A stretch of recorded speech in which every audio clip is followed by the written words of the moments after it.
Hi, my name is Ivan Velez, and welcome to Human Sexuality 101 via comics.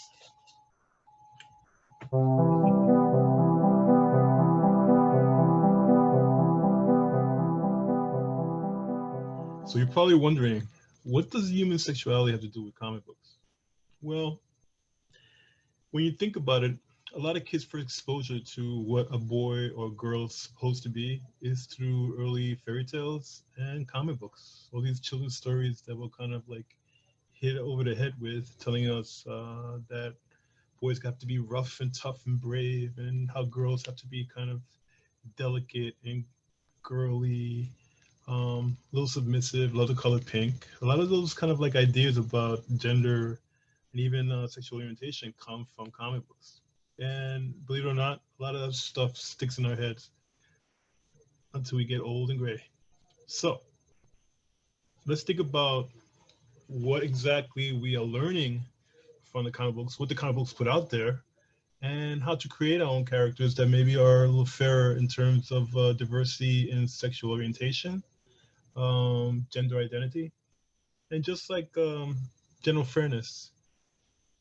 But first, let's talk about what exactly is human sexuality. Dun, dun, dun. So, human sexuality. Human sexuality sounds very clinical, it's very like a science experiment, doesn't it? But it's just an understanding of how we're put together, how human beings are attracted to each other, what makes us want to procreate or have children, what guides kind of those impulses and attractions that people have, and their senses of identity and gender. There's a whole bunch of different things that make up human sexuality. So let's talk about a couple of them just before we get into the comic book stuff. So gender can be tricky, can be very complicated, especially since most of the Western world is learned that there are two genders, male or female, right? That you're born one way or another, and that's it. It's funny how before the Europeans colonized the Americas, most indigenous peoples had this idea that there were more than one genders. Sometimes I think the most general number was six, which kind of makes sense when you think about things right now. We live in a very important time in our history where gender is an open discussion now. Gender, the idea of people having different genders is not only discussed but respected, and we're evolving a way of thinking about gender. So let's get to the nuts and bolts. The old scientific thinking about gender is about chromosomes, um, with XX being female, XY being male. Now we know that chromosomes are not the only part of the answer, or part of gender identity, or even part of what makes a person a physical gender, because a lot of things happen with chromosomes. And there's a whole bunch of people with a totally interesting mix of chromosomes, not just XX and XY. But it's a good place to start. That's kind of like what we learn what a boy is and a girl is just by the birthday, right? People are born one way. But that's not the only gender that happens in reality. So cisgender is basically male or female, kind of like a new term that describes the classic way of feeling about identity. The kind of thing that we're taught in school and to religion and to stories, that you're born a male and you feel like you're male, or you're born a female and you feel like you're female. Gender tends to be about what you feel, the signals you're getting from the world and how your brain interprets it, how your hormones work and all everything that gets together, and your sense of identity. It's really tied into that. So people who are cisgender are people who are born the gender that they feel. Transgender is a different thing, and people kind of fought the idea of transgender for a long time. It's this idea that a person can have a different gender identity than what they're born as. So let's, for instance, if I was a born as a female, but my gender identity is male. Like when I close my eyes and when I take in the signals from the world, everything in my brain, everything in my hormones, everything in my soul is telling me that I'm different from the way I was born. You can be born biologically male, but still have your identity as female. You could be born biologically female and still have the identity as being male. So when you think about transgender, male to female is MTF. which is very clinical, and I'm sorry about that. But there are all sorts of new kind of words for things coming up pretty soon. The language is changing every day. But right now, M to F is male to female, which means you're born as male biologically, but your gender identity is female, or you're born female and your gender identity is male. That's F to M. That's something that's a lot of people struggle with a lot, considering that a society, particularly Western society and mostly Asian society too, they really adhere to the ideas of just two genders, two identities, and how they're supposed to match. But the world is a lot more fluid. I think I noticed, I told you before about the indigenous populations where they believe there were more than one gender. And it kind of goes with this. It's just like you have a male body, you can have a female spirit, you can have a female body, a male spirit, you can have a mixture of both. You can present one way and be another. So it's all this kind of stuff that's we're kind of taking in right now and kind of evolving in our way of thinking about it. Intergender is very interesting. Intergender, people used to call it like hermaphroditic or hermaphrodites, who are people who are kind of like born with a bit of both. And that happens much more often than we think. A lot of times back in the old days, if a baby was born with a bit of both genders, which can happen, DNA and chromosomes are a very tricky thing. And sometimes just a little bit of difference can present itself that way.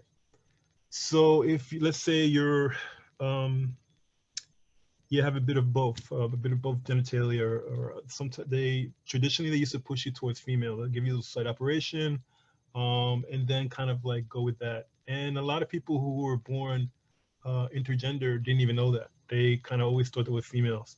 Intergender is a new way of thinking about it. It's about letting people kind of like not only if they have a bit of both, let them be who they are, who they were born as, and let them decide their own identity later on. So it's kind of like a new way of thinking about gender. Again, there are a lot more intergender people in the world than we think because DNA and chromosomes are a tricky thing and it just happens more and more. Orientation is another part of human sexuality that can be very, very tricky and very kind of complicated to understand. Now, sexual orientation is about who you're attracted to. Okay. So basically, it's, let's say you're crossing the street and there's somebody coming towards you and you've never seen that person before, but they are the most beautiful, attractive person you've ever seen, and you really feel it. Like you've never seen someone so attractive. How long does it take you to feel those feelings of attraction? Most people say is instantaneous. And that's what attraction is about. That's what your orientation is what gender you're attracted to. What gender does it happen to? And it can be kind of complicated and kind of scary for a lot of folks too, because feelings of attraction can be very powerful. And in a culture that says that some feelings of attraction are very wrong, it can bring on shame and fear and all kinds of really complicated and kind of unnecessary emotions. So let's talk about orientation. We have hetero. Hetero is basically what people call it straight, which means you are one gender and you're attracted to the opposite gender. That's hetero. And again, these are identities too, as well. Gay is basically you are attracted to the same gender. So if I was born male, I would be attracted to another male. Okay, that's kind of like a way of saying that. Lesbian is females attracted to females. Bisexuals are people who are attracted to both. Okay, they can be attracted to both male and female. Pansexual, which is a term that's, I guess, very accepting, is basically you can be attracted to anybody no matter what. And then there's asexual, people who are not really don't have feelings of attraction. And that's a real thing too. And that's kind of to be respected. And a lot of more people are kind of accepting that identity as well. Now, these are orientations. Again, this is when that feeling of attraction you get, that strong feeling that just comes out of you, that you really can't stop.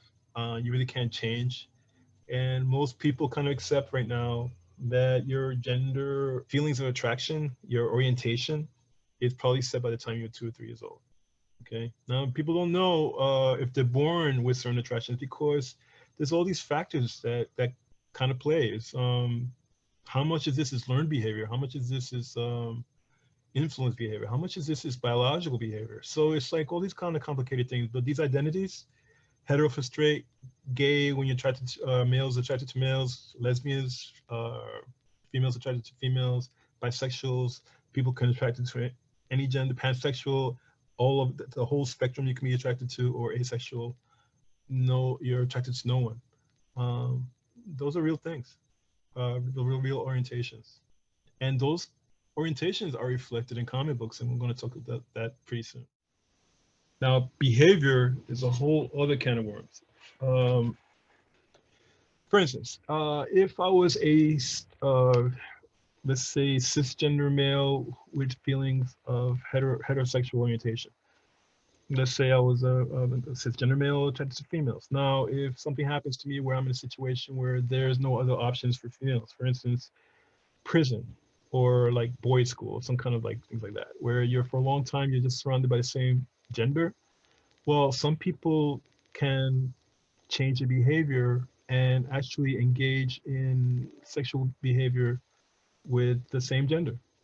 Okay, that can happen also with survival sex, or like people who have to kind of like use sex for to get money or protection or food or stuff like that. Sometimes deep friendships change and make a person very fluid sometimes. So behavior is one of these things that kind of makes everything kind of fluid. And behavior makes this whole idea of just one orientation to one gender identity kind of tricky, because as human behavior and a lot of those early tests on human sexuality kind of figured out is that people are kind of fluid one way or the other. Uh, I'm not even going to talk about the Kinsey scale, but sometimes behavior doesn't match what you have what your identity is, and that's okay. Cool, we're human. So this makes identity very tricky. And there's all these terms that can kind of like try to help you identify yourself, what camp you're part of, what is the who are the people just like you, that kind of thing, which can help. The term LGBTIQ, for instance. Well, what does that mean? You see that everywhere. You see that in a lot of the, certainly in gay pride parades. A lot of the new movements going on. A lot of it's on news, on TV shows. So what exactly is LGBTI?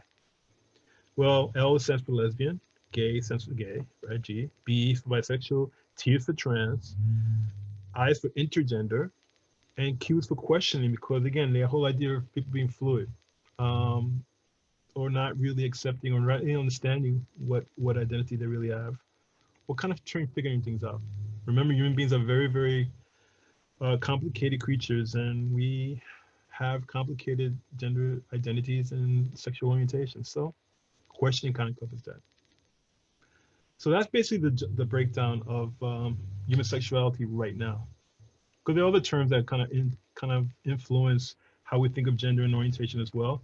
Non-binary is a thing where people don't accept the whole idea of just two genders, or having to kind of decide which gender you are, even if you're transgender. So a lot of people don't identify as a gender, and that's kind of a new way of thinking, and that's the way people are evolving right now, to kind of accept and kind of understand these new concepts. Truth spirit is an old concept coming from indigenous tribes where they believe you have more than one spirit, one maybe male and female together, or maybe mingled as one. So that's another term that a lot of people accept for themselves.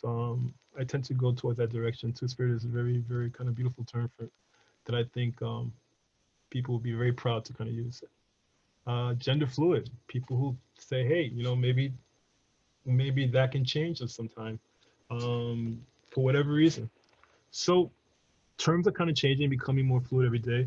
And we're seeing a lot of this reflected in our comic books, in the way we present stuff to children, the way we present things to ourselves, the stuff that we kind of consume as comic book aficionados, and the stuff that artists are kind of putting out there, which is great, which is a beautiful thing. Because back when I was a kid, only two genders, there was only one sexual orientation. And basically, if you weren't that, you were kind of treated badly or seen as someone who deserved bad things happen to you. And thank goodness we're kind of out of that kind of like archaic thinking right now. So let's talk about homosexuality in comic books. Let's start with Crazy Cat. Now, Crazy Cat was about this weird abusive relationship between this white mouse and this black cat. Now, the George Herman, who was actually found later he didn't really kind of advertise it, but he was a person of mixed race, and he kind of played with the idea of politics and the idea of race identity and the treatment in society and stuff like that. But he also made Crazy Cat's gender kind of fluid, kind of like not really here nor there. So when it was made into a cartoon, and that's the way I saw it when I was a kid, right away they made her female. But the idea that Crazy Cat could have been male is something that Harriman himself supported. So it was kind of an interesting comic strip, to kind of playing with the orientation and gender identities in this weird kind of messed up relationship. Of course, Peppermint Patty and Marcy were that friendship that was very, very iconic to anybody looking for any kind of gay, lesbian content on TV. And they just kind of fed us with that simple idea of a male presenting female and her best friend, and then the very close relationship they had with each other.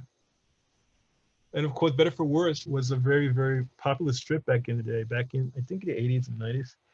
And very controversial when they actually had a character come out in the comic strip. This was one of those comic strips that told stories about people and their friends and passed through times that people got older and families changed and new kids were born.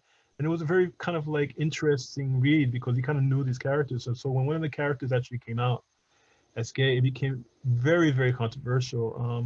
In fact, the strip got kicked out of a lot of newspapers because of it. But again, it was a classic example of trying to do something and trying to kind of show the diversity of people and kind of giving people space to exist. You know, we didn't have a lot of space to exist on paper, and thank goodness for Better and Force. Of course, one of the gay cartooning icons was Howard Cruz. Howard Cruz was a friend that we just kind of passed away last year, and we kind of miss him. But he's considered the granddaddy of gay comics. Now, there was a presence of gay comic books, but mostly independent, very adult-oriented comic books, and we kind of ate him up.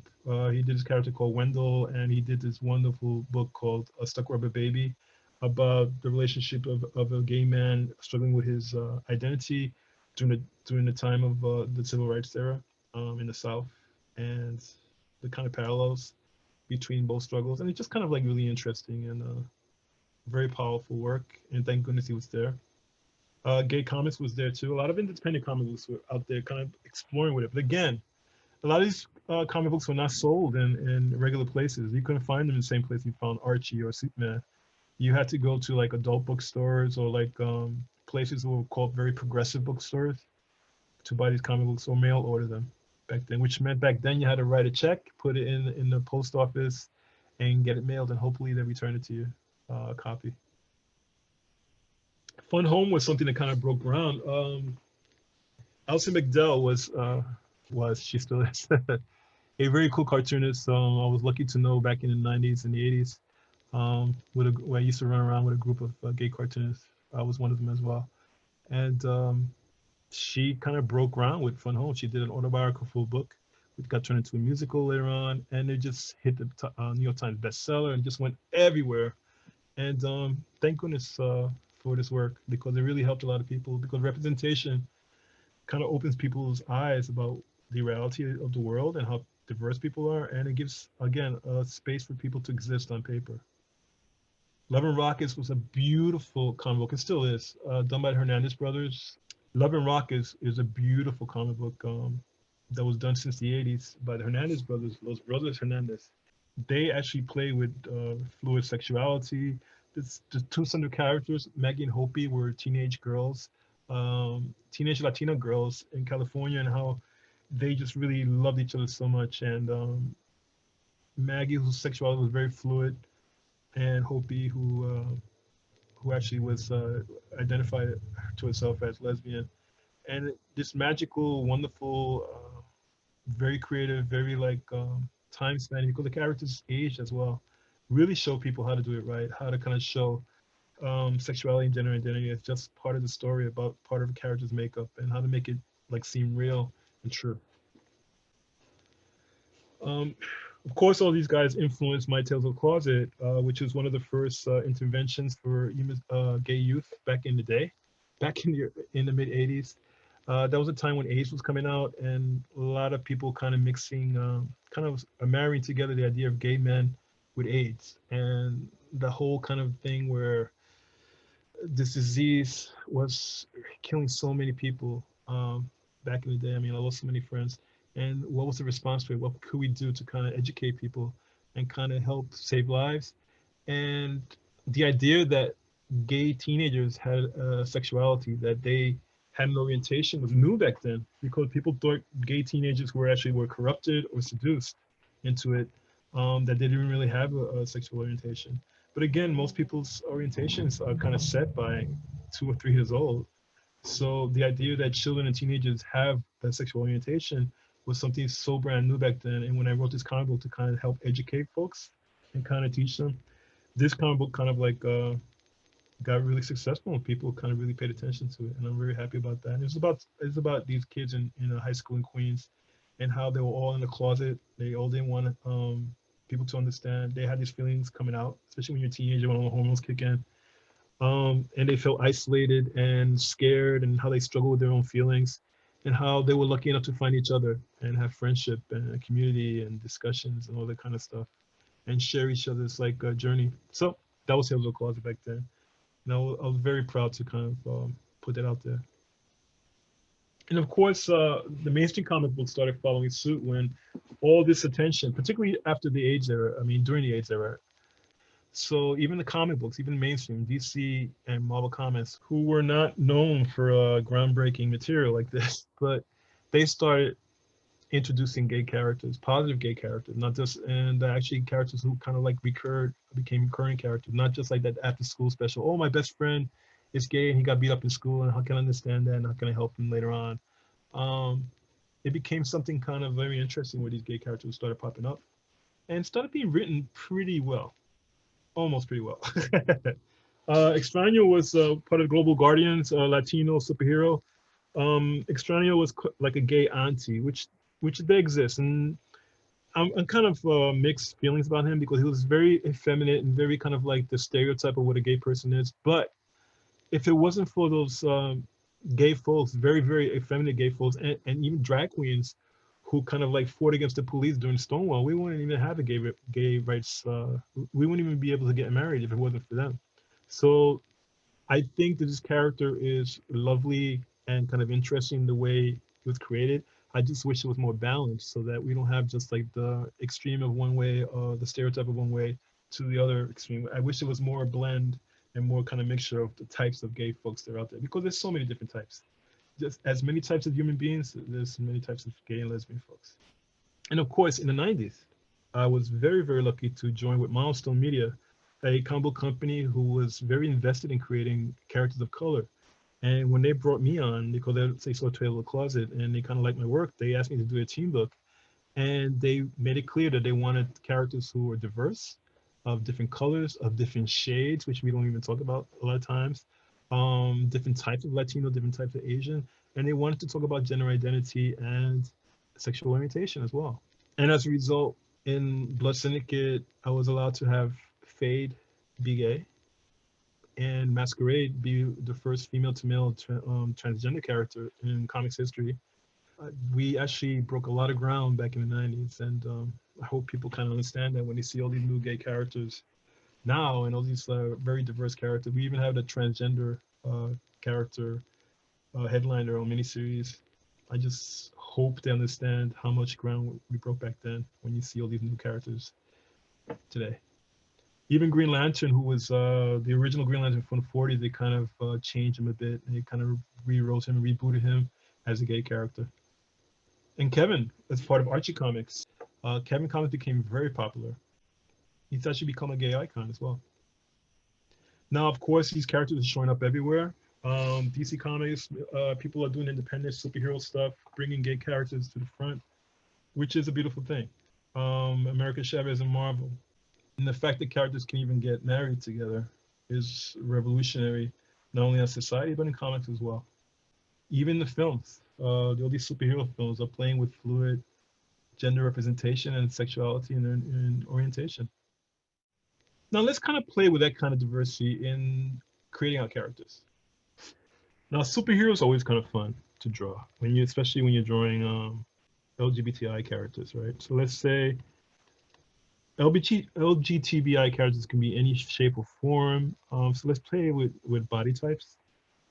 Let's say more non-traditional body types. Let's say thin and stylish, which is kind of like a trope, and especially in manga. You could have a person who's a little thicker, all right? So, all right, and this is, you can have people who are kind of like traditionally one way, like presenting one way gender, and then be the other way. Okay. So let's say my person is thin and stylish.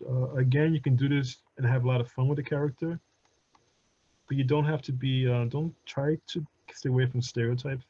Okay. Now, stereotypes is based on all those like negative kind of portrayals of gay characters back in the movies in the old days, where everyone was seen as very, very super effeminate, because they used to kind of equate being effeminate with being weak and being laughable, and that's not the case. I mean, the strongest people I know don't conform to regular gender norms and behaviors. So you can make a person kind of like present in all sorts of different ways and be powerful and strong, but still kind of respect the fact that they present differently. You know, so you can have people who are, let's say, cisgendered or born biologically male and present female, or which happens a lot in manga, which is kind of cool.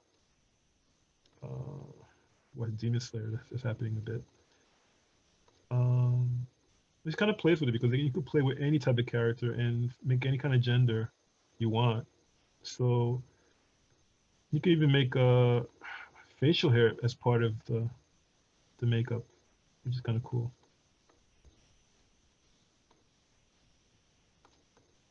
Okay, put a little goatee on them. All right. Uh, Traditionally, bodies tend to be very fit and perfect in comics, but they don't really present many rounder people, larger people, people who are stockier, different shapes. So play with that. You can be more fair and expressive that way, but again, respectful, powerful.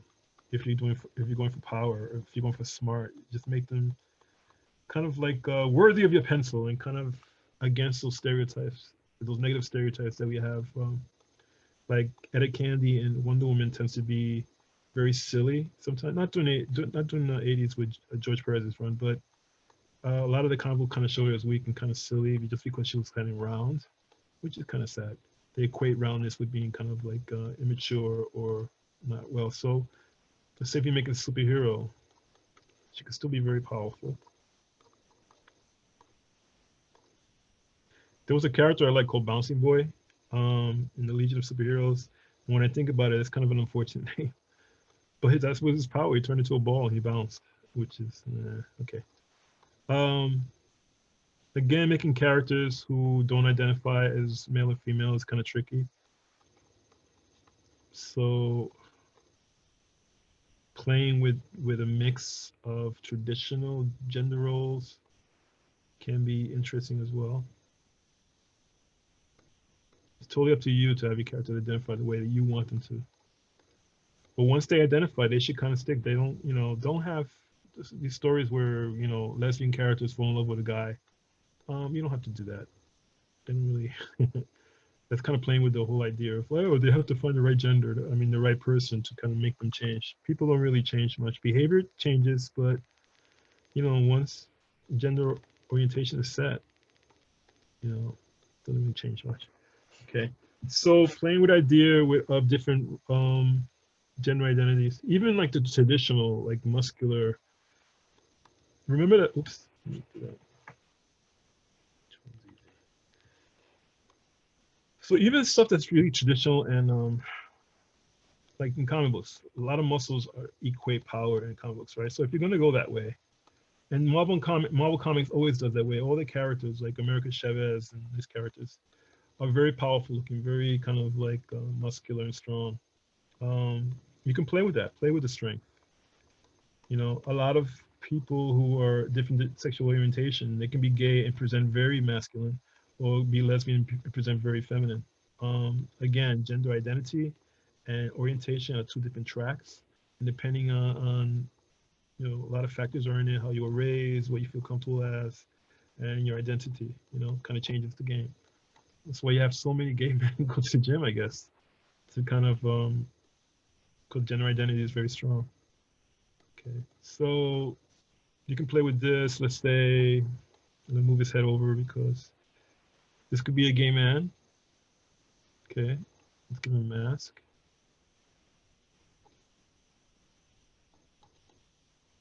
And then you could have people who are non-binary, right? People who are non-binary can be very interesting to draw.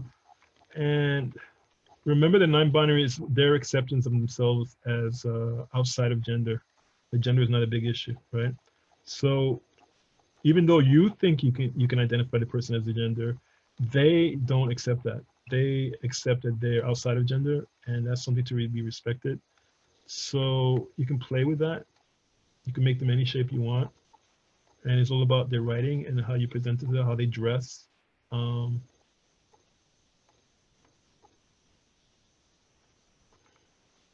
so like earrings and stuff like that.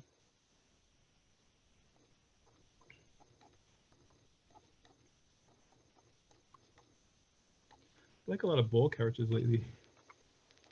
I guess I'm gonna be ball soon. I had this idea that if you start drawing a certain type of characters will laugh for no reason, it just comes out of nowhere, then that's gonna happen to you in life. You're gonna meet people like that, or you're gonna become like that a bit. So maybe I'm gonna be more balding if I keep drawing balding characters. Okay. So again, traditional body types like you can draw muscular women, like the She-Hulk. You can draw more fluid and gentle bodies for men. You can do all kinds of things to play with the spectrum.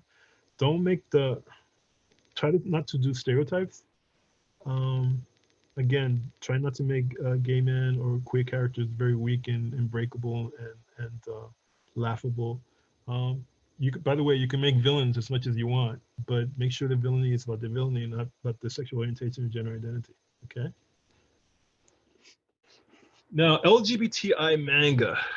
Um, Japan has been a little bit more with it traditionally, more experimental and more accepting of different gender identities and sexual orientations. So let's check out some of their beautiful, beautiful legacies. Even Tezuka, Osamu Tezuka was the grandfather of manga, and who created Astro Boy and Kimber the White Lion.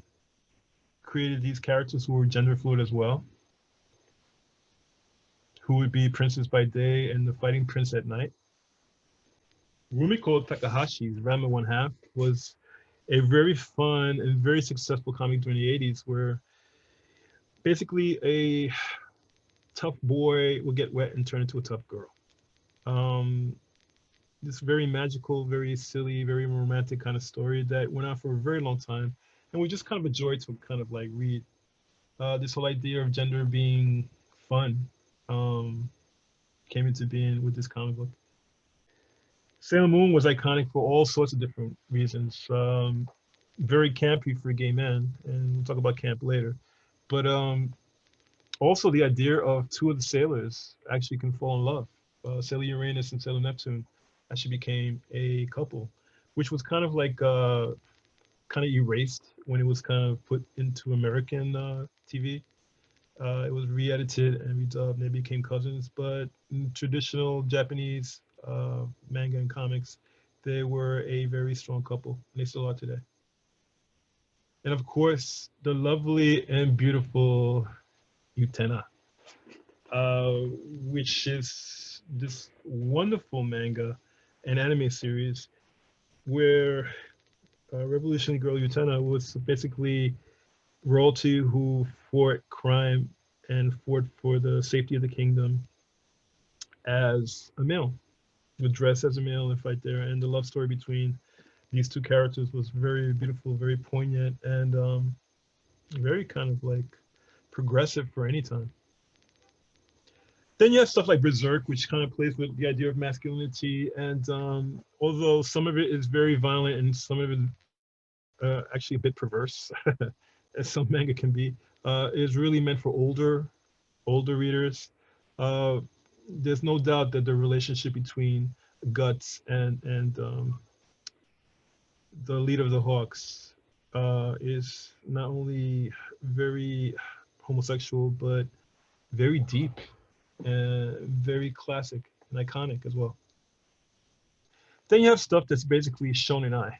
Now, shonen ai is this very successful genre in Japanese manga where the relationships center around two males who fall in love with each other. Now, this is targeted towards teenage girls and women as well, and is made usually by women. So it's this interesting thing where they create these stories about two boys falling in love, but it's totally marketed towards cisgender women.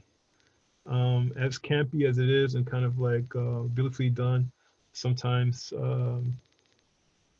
the idea of gay komi, which is like done by gay folks for gay folks, is kind of outside of this shonen ai thing. This shonen ai is very successful and very classic type of Japanese manga. Stuff like Gravitation, where the characters fall in love, like directly fall in love on screen and have all these romantic feelings for each other. It's a very, very successful. Even Card Captor Sakura, which was a very powerful cartoon when it came to America, but of course, any gayness between the two characters was erased. Basically, you have to see the Japanese version to kind of see and understand it's like really kind of powerful relationship between these two characters. And of course, it's Princess Jellyfish, which is a kind of like an odd idea where the person is not exactly transgender, more like transvestite, which means the person teaching these young women how to be better women, how to be more beautiful women, more successful, more attractive women. Um, and basically, he's a cisgender male who dresses as a woman for profit and for entertaining, basically a drag queen, and doesn't identify himself as transgender. So it's kind of an interesting read and kind of fun and very classic as well. Yeah, Shonen Ai has been around for a long time and it'll be there forever. It's very popular and it's getting more and more popular every day. And the idea of gay men, and particularly detective stories and crime stories that are targeted towards boys, older boys, particularly teenagers and college level boys, college men, excuse me, using gay tropes, the drag queens who run a lot of the bars in Shinjuku and Nichome, uh, that has become kind of a trope. This classic burly bear guy dressed as very female, which kind of gets it wrong, I think. When you think about it, anybody who's been to the gay areas in Tokyo kind of understand that there are bear bars, there are all types of different kind of bars for folks and places where people hang out and dance clubs. But the idea of a very berry hairy person keeping the beard and doing drag all the time is kind of the thing you only see in manga. And Wandering Sun is a beautiful, beautiful story, which can be a hard read for some people, particularly if they really were raised with the idea of just two genders, which is about a transgender girl born as a boy and understanding that her identity is really female and how she changes clothing before she goes to school and how her best friend kind of finds out and kind of helps in debate and abets her and how her sister, who's older sister, who's actually very popular, hates the idea that people will find out that this girl in school is actually her brother. It's really a kind of interesting and almost soulful story, and it's done in anime as well, Wandering Sun. So I really, really suggest you go check that out. Okay, Shonenai is a very classic genre of manga that describes the love between two boys. Now, sometimes they play the gender roles like you have them very masculine, someone's a little bit feminine. Sometimes it's the strong and the weak. Sometimes it's two equal class and power levels. Sometimes it's just kind of like fun and goofy as well. And there's all sorts of ways of telling the story. But if you're going to create a character that's kind of like shonen, think about making them. Let's see the circle, right? The circle is basically the balloon. That's the head and the spine. Okay. Now, we're not doing yaoi. Yaoi is a totally inappropriate It's very, very adult and very kind of like porny. We don't want to play with that. Um, Shonen Ai, depending on the characters, can be very, very, very classic. Okay, kind of coy as well. Coy is kind of like, well, he means one thing, but he really means another. That kind of stuff. Coy can be kind of tricky and gentle, and so let's say you have a character who's very manga style with very big eyes. Okay. Now, depending on where you live, I would like to put characters that kind of look like people in my family. So I'll tend to have like black hair or darker hair. But you don't have to do that. You can do anything you want, any kind of mix, any class, any race and gender. Um, but always also remember that representation is important. So if you feel like people that look like you or people that look like your friends are underrepresented, then you make sure they're represented. Okay. So let's say this kid is a kid in school. Maybe he's like I don't know, skaters, I guess. What do the kids do these days? So maybe he's like a skateboarder and has a kind of like the board kind of thing, right? And they meet in park. Maybe the other person that they form, usually they start antagonistic, which means they don't like each other, but then they learn to respect each other and then they fall in love. Um, that's kind of like the formula for Shonen Ai. Okay. Now Shonen Ai can also be like very like classical manga style, like different planets, demons, vampires, that kind of stuff. But it's the love that's really important between them, the love and respect. And so it's character A. Let's do character B. Let's see.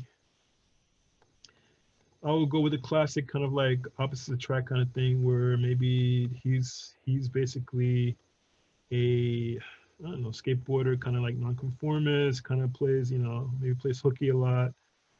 Smart kid, but doesn't really want to do anything with school and stuff like that. Again, circle string kind of pulls them. Maybe this kid is basically a jock, kind of like the classical kind of jock. Maybe he has to kind of prepare for the Olympics or something. There you go. And if they find out that there's an attraction between them, then maybe he's scared of losing his path to the Olympics, because that's the world. You know, if they perceive you as something that they don't like, they will fight against you and block you. Um, so I'll have this kid be kind of like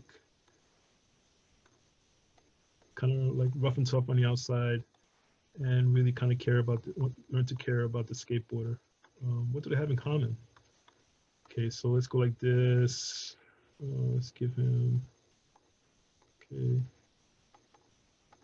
I'll make him Latino because Latinos don't get a lot of representation anywhere. So let's do that. Okay. Now they tend to draw them very young and lean looking. Again, they're marketed towards girls, and girls in Japan tend to really like kind of like that pretty look. Put this up here. Um, if you look at Clamp and all those characters, they're really kind of like beautifully drawn with perfect hair and stuff like that. Very lean. Again, it's that fantasy, kind of like very pretty, kind of like idea to kind of play with. Okay. I'm gonna give him t-shirt, double t-shirt. Yeah, let's do that. So you gotta protect the sweat. Okay, some jeans, some sweatpants. Okay, a little kind of like that. Maybe a Fitbit. I don't think they wear Fitbits. So that's these guys, kind of like antagonistic at first, but love will happen. And then the third character of a shonen story is usually the girl who's basically in love with both of them. That happens a lot, and that's kind of like a trope where you know she wants the both of them and she can't choose, and she wants their attention so badly, but doesn't understand until the end that they kind of have eyes for each other.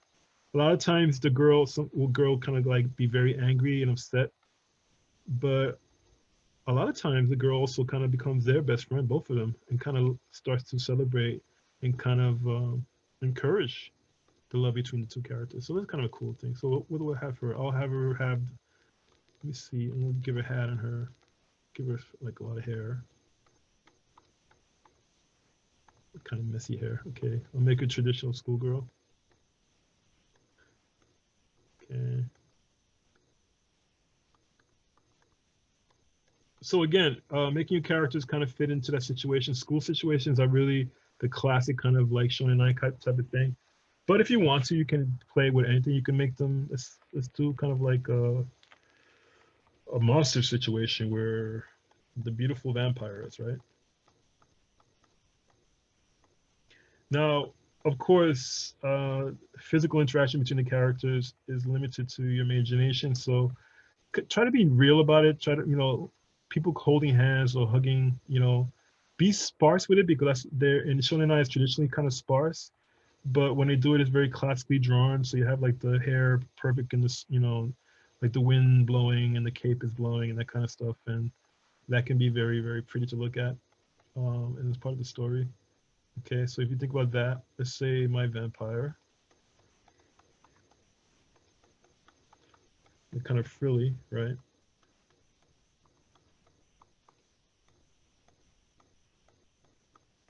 Put the old cape on there, right? And then always the hair, always the perfect hair. Okay. Then I'll have like maybe he's the vampire hunter, and yet their love proves to be too strong. Can he save this vampire from being killed from the other vampire hunters? What will the other vampires do to him when they realize he's protecting a vampire himself? That kind of stuff. I just made it up. Copyrighted Ivan Velez. All right, so kind of think about that. I'm gonna give him kind of like perfect hair as well, but perfect short hair. All right, because a lot of times they like to play with the kind of gender identity as well. Um, Someone more traditional gender identity is always kind of in the mix. He has a bow and arrow. What's up? Maybe he has like the wooden arrow pack.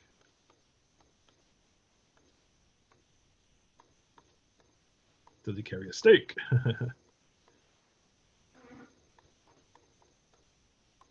Okay, that kind of thing. And again, if you want kind of like the third person, oh, what happened with pencil? The third person kind of being the intermediary, maybe it could be like a monk or a peasant peasant girl. Again, fall in love and then try to join them or try to fight them. Maybe she realizes that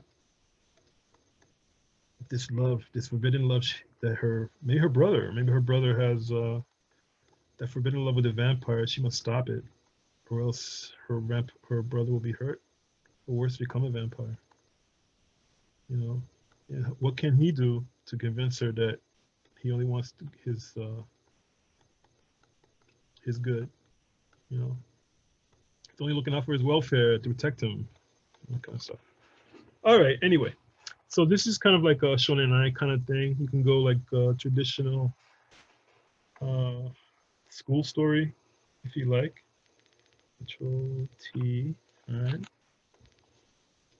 If you want to do kind of like a traditional romantic kind of like gothic kind of thing. T. That'll be kind of interesting too. I love that kind of story, by the way. Gothic stories, a bit of mystery, a bit of romance, a bit of magic. That's kind of fun to go through. All right. See this. So these type of stories might be very interesting and very fun. Shonen Ai. Let's touch on chibis.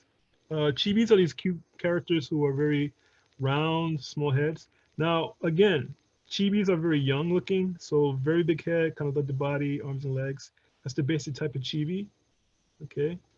So what you can do with chibis is actually play with the whole idea as well. Um, you can play with Lorita, which is kind of like this idea of a very super feminine person. Okay, now if you make a character, let's say a person who is transgender and they love Lorita fashions, which is very kind of like old style, kind of like 18th century French clothing. Okay, which I kind of like. It's very cool. So just go with the frills. Remember, Loritas are very kind of like frilly, have all sorts of layers and lace. So you can do that with your character and have a lot of fun with it. All right. kind of like bodices and corsets and all kinds of stuff, and kind of flowing crinoline kind of layer kind of thing. That's very kind of Lorita. So if you want to play with that in designs, you can as well. Make her eyes even bigger. And then the hair is always very, very fancy and interesting and layered out and adorned with different like makeup, and let's put like some kind of substantial earrings. Okay. The shoes should be kind of like the same as well. That kind of old styled, classic Marie Antoinette kind of look. That would be 17th century, wouldn't it? Right. You can kind of get the idea. So you kind of play with the idea of kind of making it very super feminine. And this person, you know, could be transgender. That'll be kind of interesting. Right. Again, making characters who present different ways. So let's say a traditional male presentation, but the character is female. Okay. That's kind of a way of doing it. Put some tattoos if you want to. So you're kind of making a point as the gender presentation at the point, right? So let's say I like kind of make some. I like thick eyebrows. I don't think there's enough thick eyebrows in chibis. Okay, so like this. So kind of playing with the idea. I'm gonna give her just kind of a short haircut. Let's make a alien creature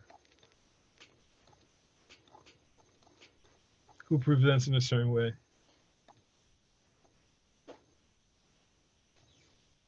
Again, I like goatees today.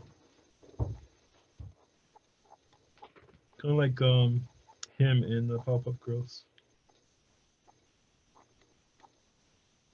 I'm gonna make my character more like a snake type.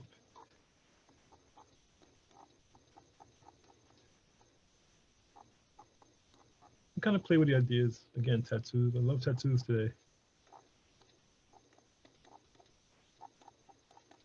But playing with presentation and mixing up gender tropes and expectations can make for a really fun character. And then you have to write them a really interesting way as well. So it's something to learn, something to read up on, try and research them, and get to work. Okay.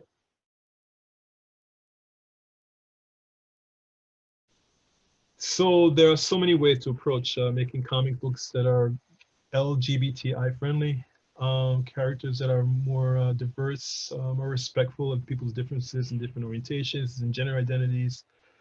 So all I can say is kind of keep trying to create your own style and your own ways of doing it.